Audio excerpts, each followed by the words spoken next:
So I want to talk to you guys about my video that I did, I believe 2 days ago, about Tulsi Gabbard scamming the right and not really being a moderate.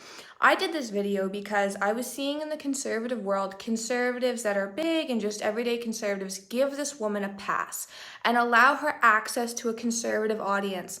And what Tulsi Gabbard was doing and is going to continue to do is she is using her foreign policy, her more extreme stances on isolationist foreign policy areas, to drive a wedge in between Trump supporters and Trump. This is what she was doing, and she was getting away with it. She was saying to Trump supporters, well, you know, we can just take care of all this economic stuff if we can get out of all these wars, not telling you that she also wants to ban assault weapons. So she was using her extreme foreign policy stances as a way to cut off some support to President Trump.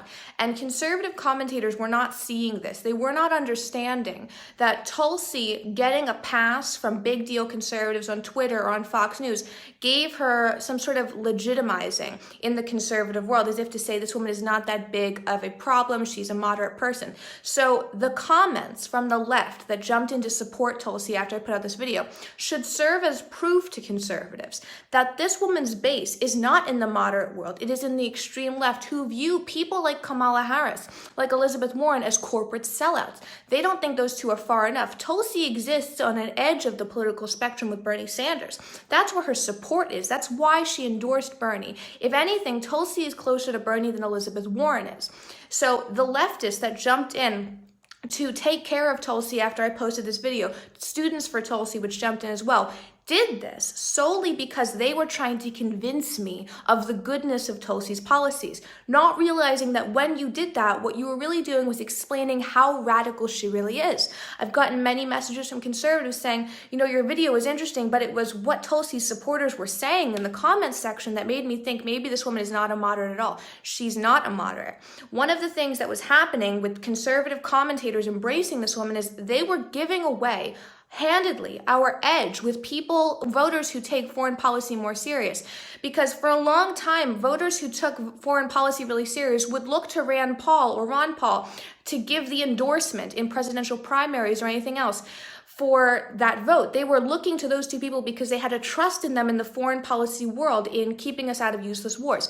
Conservative commentators, researchers, journalists, video makers were giving away this edge by shifting voters' focus who take foreign policy, very importantly, to Tulsi. They were giving away this edge so that Rand Paul's foreign policy endorsement matters less now than Tulsi's. And the conservative commentators that were saying, Tulsi's not a big deal because she's never going to win, they were not realizing that you've made Tulsi's endorsement more important than it would have been if she was never allowed to gain any steam in the conservative world. You boosted the power Tulsi has. So now, even if all the conservative support stops, now Tulsi's endorsement in the foreign policy world will matter more than Rand Paul, whereas Rand Paul's used to matter more than her. Rand Paul was the standard bearer, really, for more isolationist foreign policy. We had that edge, and the conservative commentators who were supporting her were giving away this edge.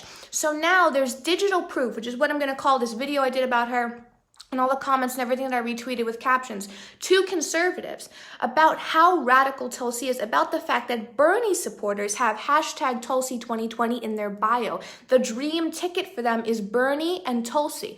Anyone who's telling you now that Tulsi Gabbard is a moderate, that she's not dangerous, is not telling you the truth, either because they haven't researched or they just don't care. We can never give away our edge we have with foreign policy in the isolationist world. Rand Paul is important to keeping that together, because those people who care about foreign policy listen to him. We do not want that voting bloc that listens to Rand Paul to switch over to Tulsi Gabbard because we've given her all this airtime. It's a very bad idea, and it will take a lot to get that back. So conservative commentators who you follow, who you listen to, writers, whatever, who continue to support Tulsi Gabbard, you have to tell them either privately or publicly, this woman is not a moderate, because Bernie Sanders supporters view her as being the same piece of the puzzle. They want a Bernie Tulsi ticket. And the thing that they were doing, they were giving Tulsi some sort of leeway into the conservative world so she could hook enough conservative supporters, enough extreme foreign policy supporters for a Bernie Tulsi ticket. That's what was happening here. So the conservative commentators who said it's so great she's taking down Kamala Harris don't realize that her being able to take down Kamala Harris was mutually beneficial for Bernie and for her, because the leftist supporters who support Bernie think Kamala Harris and Elizabeth Warren are sellouts. And conservatives hate Kamala Harris. So it was the perfect thing she could do to cement her stage in the conservative world. There's a reason why her donations and her poll numbers don't match up. It's because conservatives were donating to Tulsi in sort of a thank you and a let's get her back on the stage thing for the next debate. But Democrats were not actually supporting her, because people who are supporting extreme people are already Bernie Sanders supporters. I encourage you to look even more at the comments underneath my Tulsi video. You have extreme leftists trying to convince me, trying to use my age against me, trying to say Tulsi is the radical change we need. These are the words they use. They use the words radical change because that's what she is to them. She's not a moderate. I've been called an Israeli shill. I've been told that I'm lying. I've been told that I hate people, that I don't care if kids die in wars, all from extreme Tulsi supporters. So even if you still don't believe this, go look at that video, go read the comments, because Tulsi Gabbard is not a moderate, and her base, her people that keep her campaign together are extremists. They are extremists, not foreign policy extremists, they're socialist extremists. And this little thing she was doing where she was sort of hinting at the fact that she's post-partisan politics is ridiculous. If she was post-partisan politics, wouldn't she run as an independent? Isn't that what people who try to have that sort of cachet with them run as? They don't run as something partisan. They understand the differentiating factor there. So for conservative commentators who are still trying to boost this woman, understand that you risk us losing the edge we've had with isolationist, more extreme foreign policy people, because those people used to rely on Rand Paul and then before that Ron Paul to figure out who they should vote for in terms of foreign policy. You risk us losing that because they're jumping ship to Tulsi Gabbard. And remember, anyone who jumps ship to Tulsi Gabbard is really jumping ship to Bernie Sanders because they act as a team. Tulsi quit her job to endorse Bernie Sanders. And just finally, the one thing that people on the left kept saying was she's filled with so much integrity that she quit her job, that she quit being DNC vice chair to endorse Bernie Sanders because she supports him that much, because she's that much against corruption.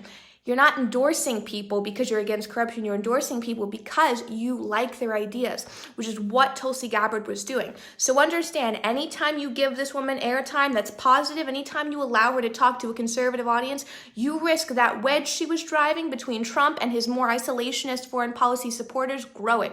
If we lose even 0.1% of any support, it could be disastrous for Trump in 2020. So understand that this was never a video for me attacking Tulsi supporters. It was a video from a conservative to conservatives about the fact that she is using your want for better foreign policy as a way to drive a wedge between you and President Trump, and as a way to take over being the standard bearer in American politics for isolationist foreign policy, stuff like that. She wants to take that title away from Rand Paul. Rand Paul is an intricate piece of the puzzle for 2020. His endorsement matters in the foreign policy world. You know that, I know that. So when you're focusing on Tulsi now, make her have to answer questions about immigration. Make her defend voting against Kate's law.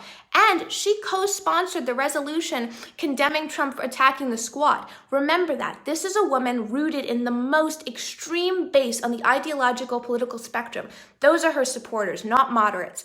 The people who are being duped by her, who are paying to get her back on that stage, are falling into the trap she's laying, where she's using foreign policy as a wedge to let these people come away from Trump. She's selling you this thing where she can fix all this economic issue by getting us out of these wars. She's doing that because she never wants to be clear about her economic policies. She never wants to tell you she wants Medicare for all. She never wants to be honest about that. So from now on, if you see a conservative commentator praising Tulsi, if you see anyone trying to sell you this moderate crap, you call it out, because she is a very big threat to breaking away just a little bit of Trump support, and this coalition must stay together for 2020. Thank you guys. I encourage you to read the comments of the Tulsi video, to click on the profiles of these people and see that they have retweeted all extreme socialist stuff. This is a different end of the political spectrum, and it's not the end Tulsi is saying she occupies. Thanks guys, please like and share this. I'm going to link the Tulsi video below, and call out conservative commentators who are still telling you she's moderate, because it's a dangerous thing to do for 2020. Thanks guys.